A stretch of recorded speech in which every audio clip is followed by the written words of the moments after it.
Lord Curzon की अनुकंपा, बंगाल का विभाजन, पूर्वी बंगाल, मैमनसिंह, सीताराम पांडे व्यवसाय में निपुण,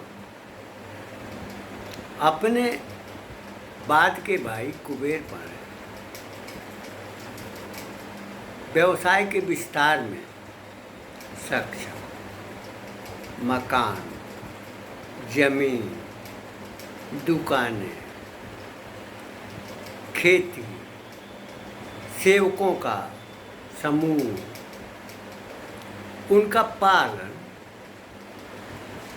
और उनका पोषण निरंतर जारी रहा। गांधी और नेहरू की कृपा से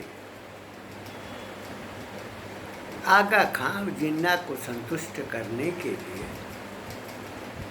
भारत माता का विभाजन हो गया। उनका दाहिना अंग कटा और बायां पैर भी कट गया।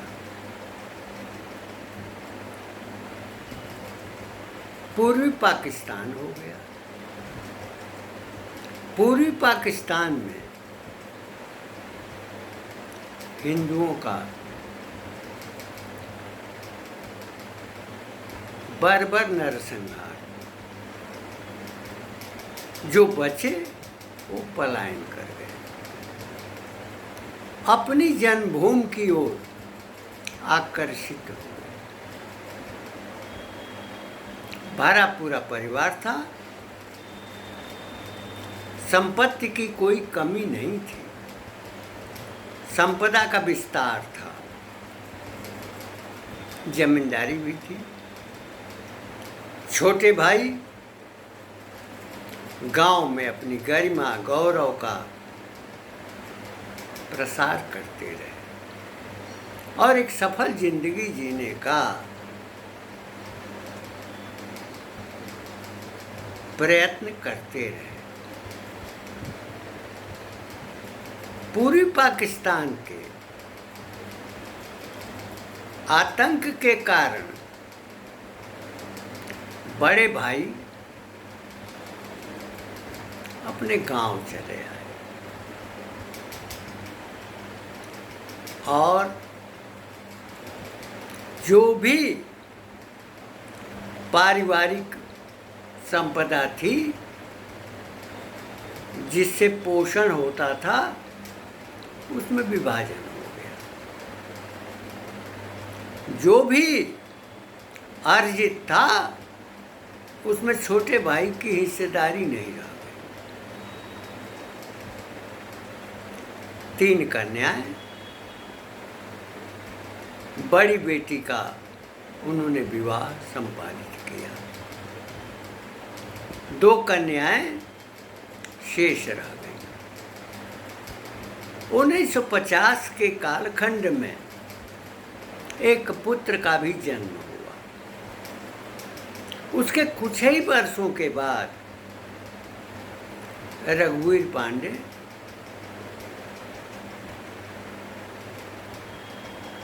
का अवसान हुआ। पारिवारिक स्थिति संकटपूर्ण थी। उनकी पत्नी ने परिवार का पालन पोषण प्रारंभ किया। संकट के क्षण आए, उन संकटों में उन्होंने साहसपूर्वक, योजनापूर्वक अपने 2 पुत्रियों का विवाह भी संपन्न कराया। जो पुत्र था अभी 2 वर्ष की आयु वो पूरी कर चुका था। वह क्या जानता था कि कौन सी समस्या होती है, किसकी गोद में वो अपना सिर खपाए, किसकी गोद में वो अब बैठ करके अपनी इच्छाओं की पूर्ति करे। माँ की गोद हमेशा सुलभ रहती है, लेकिन माँ तो दूध पिलाती है, लेकिन 2 या 3 वर्ष के बच्चे को पेट भरने के लिए उसका दूध पर्याप्त नहीं होता है। माँ ने भरसक सामाजिक सौहार्द और अनेक विविध कार्यों के सहारे उसने अपनी बेटियों और बेटे का पालन पोषण किया। जब बच्चा किसी बच्चे को अपने पिता के साथ देखता है और मनचाही वस्तुओं की कामना करता है और जिद करता है, तो पिता उसे पूरा करता है। भाई भी होता है, वह भी उसे पूरा करता है, बहनें भी पूरा करती हैं। किंतु जहाँ अभाव का परिवेश होता है, वो बच्चा बच्चों के साथ, उन बच्चों के साथ अपनी कामना की, अपनी इच्छा की पूर्ति की संभावना नहीं देखता। दुकानों पर खड़ा हुआ पिता अपने पुत्र के लिए मिठाइयाँ खरीदता है, क्रय करता है। वहाँ खड़ा दूसरा बालक मुँह देखता है। वो अभी सोचता है कि काश मेरे पिता होते तो मेरी भी इच्छाओं की पूर्ति करते। क्रमशः जीवन का विकास होता है। यह कहा भी गया है कि शैशव काल में जिसको संरक्षण नहीं मिला, उसका तीसरा नेत्र खुल जाता है और उसकी सामाजिक दृष्टि और उस सामाजिक संस्कार और उसके चिंतन का विस्तार होता है। यही स्थिति हरे कृष्ण के प्रति, हरे कृष्ण के मन में पैदा हुई। अपने जीवन में शैशव से कौमार्यावस्था तक उन्होंने शिक्षा भी प्राप्त किया और प्रमाण पत्र भी अर्जित किए। आर्थिक परेशानियां जीवन में सदा रहीं। जहाँ से सहयोग की अपेक्षा होती थी, वहाँ तो सहयोग मिलता था, किंतु उलाहना भी मिलती थी, उपेक्षा भी मिलती थी। इन सब को पीते हुए, जीवन से युद्ध करते हुए जो व्यक्ति आगे बढ़ता जाता है, उसके विकास की सीढ़ियाँ अपने आप मिलती जाती हैं। इंटरमीडिएट उत्तीर्ण करने के बाद काशी के जय नारायण कॉलेज में लिपिक के पद पर नियुक्ति हुई और 2 वर्ष तक हरे कृष्ण ने कार्य किया। पारिवारिक परेशानियों की दृष्टि रखते हुए वह हमेशा चिंतातुर रहने लगे। विवाह भी हो चुका था, पत्नी भी आ चुकी थी, परिवार धीरे धीरे बड़ा हो रहा। इसी बीच में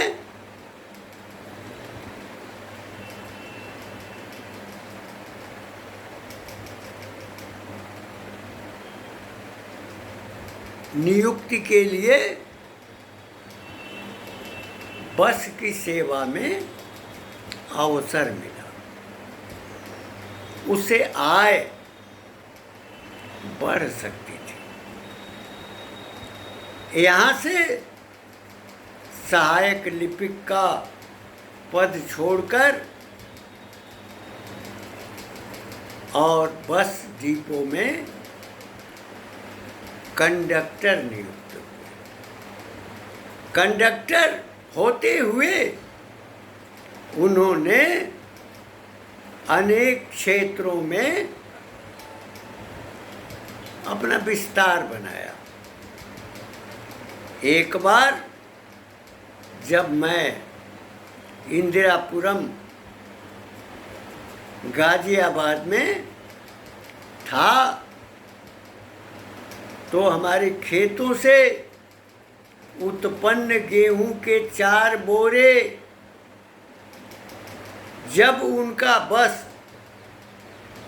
दिल्ली की ओर जाने वाला था तो उसमें ले करके आए थे। अपने खेत का अन्न, गेहूं का पिसा आटा खा करके किसे आनंद नहीं मिलेगा।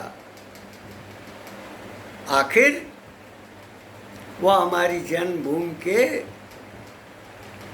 खेत का तो गेहूं था,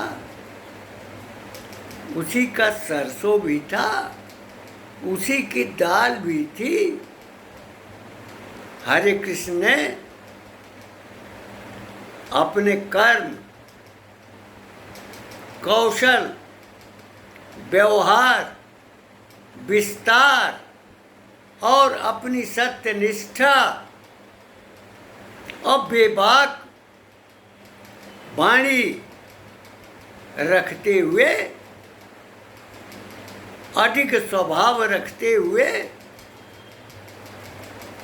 अपना जीवन व्यतीत किया। मानो जीवन से युद्ध किया या जीवन में कर्म किया, कर्म योग में निरत रहा, अनेक प्रकार की बाधाएं झेली, कभी अपमान भी झेले, कभी सम्मान भी मिला। सम्मान और अपमान के झूले में जिसने अपने जीवन का विकास किया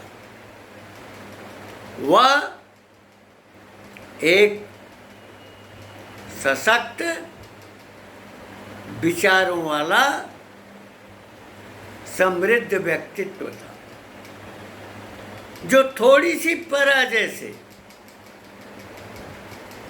अपना स्वयं संहार कर लेता है। उस व्यक्ति में न तो पुरुषार्थ होता है, न जीवन से संघर्ष की शक्ति रह जाती है।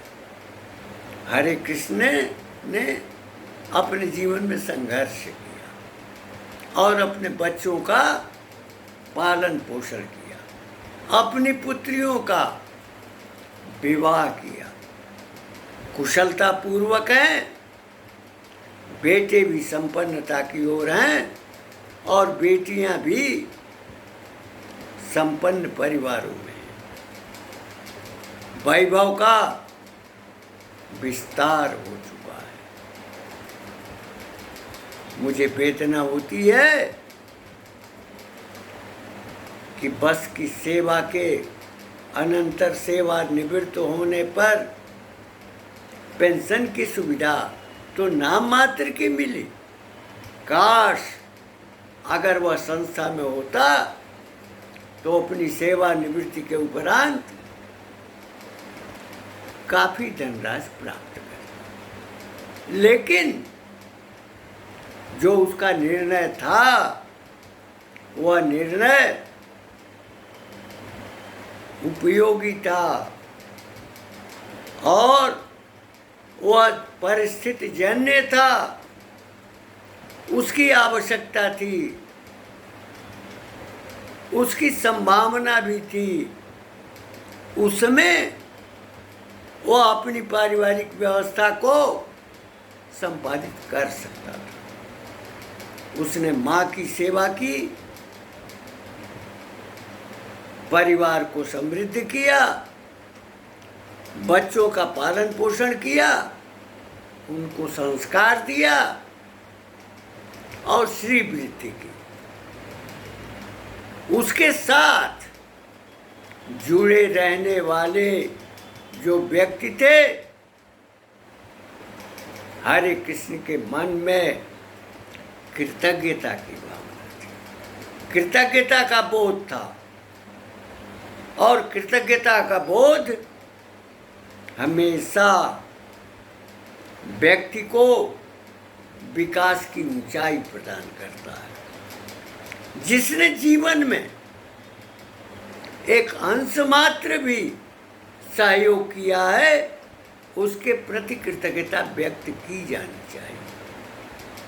हरे कृष्ण के मन में कृतज्ञता का बोध था, करुणा थी, करुणार्द्र था, लेकिन बेबाक बात कहने में भी प्रवीण था, पचा नहीं पाता था, छल नहीं था, उसमें छिपाने की प्रवृत्ति नहीं थी और वह युद्ध के लिए भी सक्रिय हो जाता था। उसके क्रोध में भी क्षमा की भावना थी, असहर्ष उसे स्वीकार करता था और करुणा इतनी कि किसी के प्रति उसकी सहायता करना उसका स्वभाव हो। वह मेरा छोटा भाई था, आज नहीं है। उसके पुत्र ने यह निवेदन किया था कि आप अपने पिताजी के, आप हमारे पिताजी के ऊपर कुछ कह दीजिए। इन शब्दों के साथ वाणी को विराम देते हुए मैं यह कहूँगा कि विनय हरे कृष्ण के भीतर जो जागृति थी और जो दूसरों के प्रति निष्ठा थी, कृतज्ञता की भावना थी और जीवन से युद्ध करने का, जीवन में संघर्ष करने का जो बोध था, उस बोध को कायम रखो और प्रत्येक स्थिति में सहनशीलता बनाओ, अनावश्यक क्रोध से बचो, अपने व्यवसाय का विस्तार करो। समय आएगा, लक्ष्मी आती हैं, जाती हैं, लक्ष्मी के आगमन के संबंध में कोई सूचना नहीं होती है और जाने की भी सूचना नहीं होती। लेकिन जीवन में अगर त्याग है, संघर्ष का भाव है, तो निश्चय ही जीवन सफलता की दिशा लेगा।